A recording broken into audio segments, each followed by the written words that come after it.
नमस्कार दोस्तों, स्वागत है आप सभी का हमारी यूपी टेट तैयारी क्लास में। मैं हूं अरुण।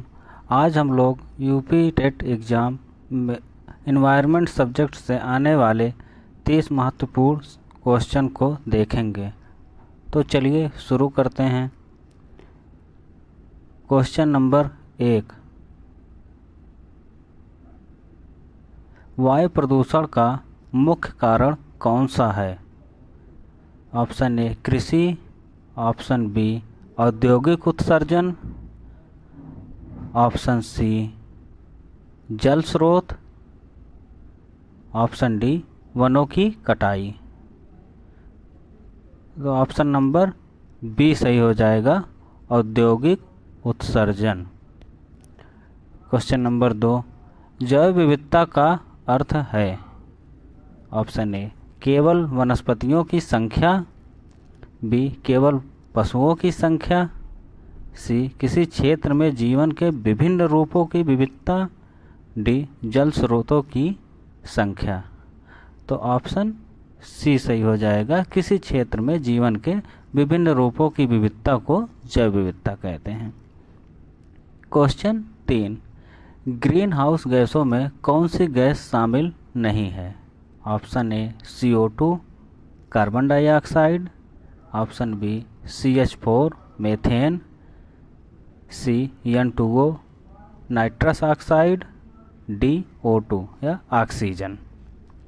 तो ऑप्शन डी सही हो जाएगा, O2 ऑक्सीजन ग्रीन हाउस गैसों में शामिल नहीं है।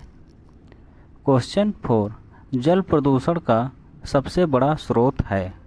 ऑप्शन ए कृषि अपशिष्ट, ऑप्शन बी औद्योगिक अपशिष्ट, ऑप्शन सी घरेलू अपशिष्ट, डी सभी ऊपर दिए गए जो हैं। तो ऑप्शन डी सही हो जाएगा, ऊपर के जितने हैं सब जल प्रदूषण के स्रोत हैं। क्वेश्चन 5, ओजोन परत का क्षरण किस कारण होता है? Option A CO2, option B CFC, C SO2, D N2। तो ऑप्शन बी सही हो जाएगा, सबसे ज़्यादा ओजोन परत का क्षरण CFC क्लोरोफ्लोरोकार्बन से होता है। क्वेश्चन नंबर 6 पे आते हैं। नदियों में जल प्रदूषण कम करने का सबसे प्रभावी तरीका क्या है? ऑप्शन ए घरेलू अपशिष्ट न डालना, बी उद्योगों का अपशिष्ट जल शुद्ध करना, सी खेती में रासायनिक उर्वरक कम करना, डी सभी। तो इसका आंसर डी हो जाएगा, सभी। ये सभी हैं। 7, जैविक अपशिष्ट से बनने वाली गैस है? Option A CO2, option B CH4 methane, C O2, D N2। तो बी सही हो जाएगा, CH4 मीथेन गैस जो जैविक अपशिष्ट से निकलते हैं। 8, सतत विकास का सही अर्थ क्या है?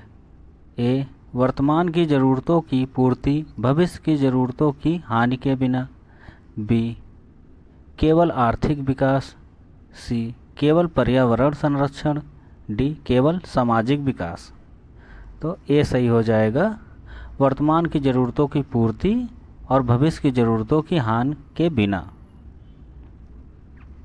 9, ग्रीन एनर्जी में कौन शामिल है? ऑप्शन ए कोयला, बी सौर ऊर्जा, सी पेट्रोल, डी प्राकृतिक गैस। तो बी सही हो जाएगा, सौर ऊर्जा। 10वां, वनों की कटाई का प्रमुख कारण क्या है? ए औद्योगिक विकास, बी कृषि विस्तार, सी आवासीय क्षेत्र, डी ये सभी। तो ये सभी सही हो जाएंगे। 11, जलवायु परिवर्तन किससे संबंधित है? ऑप्शन ए वायु प्रदूषण, ऑप्शन बी औद्योगिक अपशिष्ट, ऑप्शन सी तापमान और मौसम में दीर्घकालिक परिवर्तन, ऑप्शन डी जल स्तर। तो ऑप्शन नंबर सी सही हो जाएगा, तापमान और मौसम में दीर्घकालिक परिवर्तन जलवायु परिवर्तन के कारण बनते हैं। क्वेश्चन 12, इकोलॉजी का अध्ययन किसका है? ए, जीवन और उसके वातावरण का, बी, केवल मानव जीवन का, सी, केवल पशुओं का, डी, केवल पौधों का। तो ए सही हो जाएगा, जीवन और उसके वातावरण का। क्वेश्चन 13, प्रदूषण को कम करने के लिए सबसे प्रभावी तरीका क्या है? ए, पुनर्चक्रण, बी, नदियों को साफ रखना, सी, वनों की कटाई रोकना, या डी, सभी। तो डी सही हो जाएगा, ये सभी। क्वेश्चन 14, जैव विविधता में क्या शामिल नहीं है? ए, आनुवांशिक विविधता, बी, पारिस्थितिकी तंत्र विविधता, सी, जलवायु विविधता, डी, प्रजाति विविधता।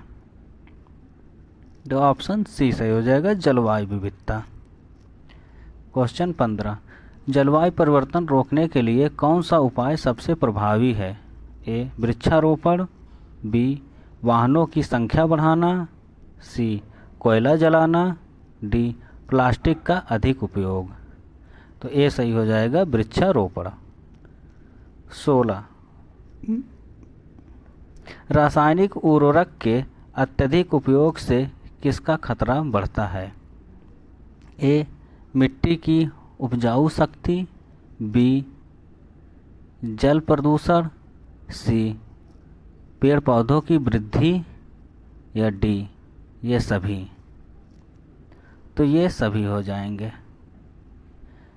17, हवा में धूल और धुआं अधिक होने पर क्या होता है? ए, स्वास्थ्य पर असर, बी, वर्षा में कमी, सी, सूरज की रोशनी में कमी, डी, ये सभी। तो ये सभी हो जाएगा, आंसर नंबर डी सही हो जाएगा। क्वेश्चन 18, कार्बन फुटप्रिंट का अर्थ है? ए, केवल CO2 उत्सर्जन, बी, किसी व्यक्ति संगठन द्वारा पर्यावरण पर कुल प्रभाव, सी, जंगलों की संख्या, डी, जल स्तर। बी सही हो जाएगा, किसी व्यक्ति या संगठन द्वारा पर्यावरण पर कुल प्रभाव। क्वेश्चन 19, पर्यावरणीय शिक्षा का मुख्य उद्देश्य क्या है? ए, प्रकृति के प्रति जागरूकता, बी, केवल शिक्षकों को ज्ञान, सी, केवल छात्रों के खेल कौशल, डी, केवल आर्थिक विकास। तो ए संयोजक प्रकृति के प्रति जागरूकता। क्वेश्चन 20, समुद्री प्रदूषण का सबसे बड़ा कारण है? ए, तेल का रिसाव, बी, कचरा, सी, औद्योगिक अपशिष्ट, डी, सभी। तो ऑप्शन डी सही हो जाएगा, ये सभी। जल संरक्षण का सबसे प्रभावी तरीका कौन सा है? ए, वर्षा जल संचयन, बी, नदियों में ज़्यादा पानी छोड़ना, सी, कुएं में खोदना, सिंचाई में अधिक पानी देना। तो ऑप्शन ए सही हो जाएगा, वर्षा जल संचयन। क्वेश्चन 22, प्रदूषण नियंत्रण बोर्ड किससे संबंधित है? ऑप्शन ए, जल और प्रदूषण नियंत्रण, बी, केवल जल, सी, केवल वायु, डी, केवल ध्वनि। हाँ, तो बताइए आप लोग 22 का।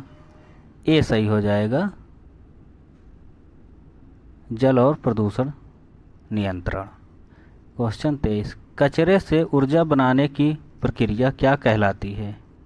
ए, जल विद्युत, बी, बायोगैस उत्पादन, सी, सौर ऊर्जा, डी, पवन ऊर्जा।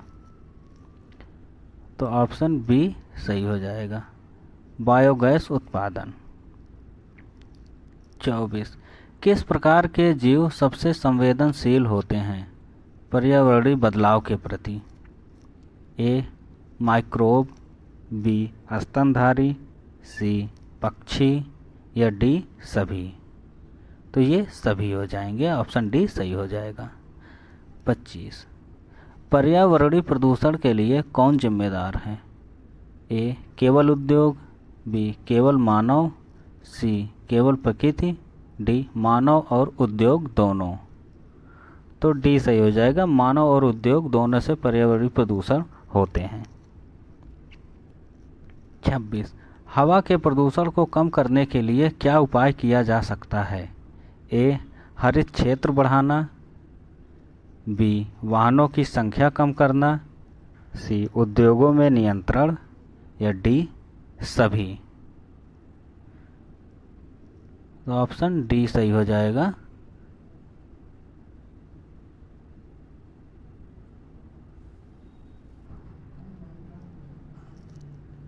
ऑप्शन डी सही हो जाएगा।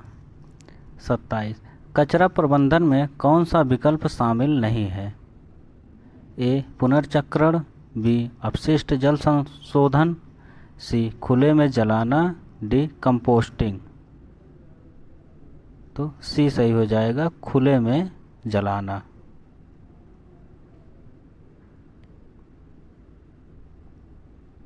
28 जैव ईंधन किससे बनते हैं? ए कोयला, बी बायोमास, सी पेट्रोलियम, डी प्राकृतिक गैस।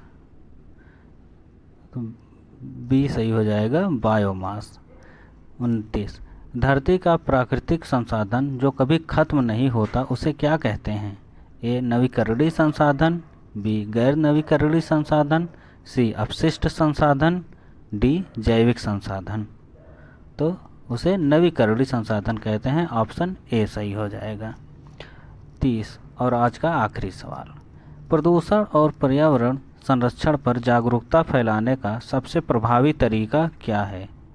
ऑप्शन ए शिक्षा और अभियान, बी सोशल मीडिया, सी वृक्षारोपण, या डी सभी। तो ये सभी हो जाएंगे। आज का क्वेश्चन समाप्त हुआ। धन्यवाद दोस्तों।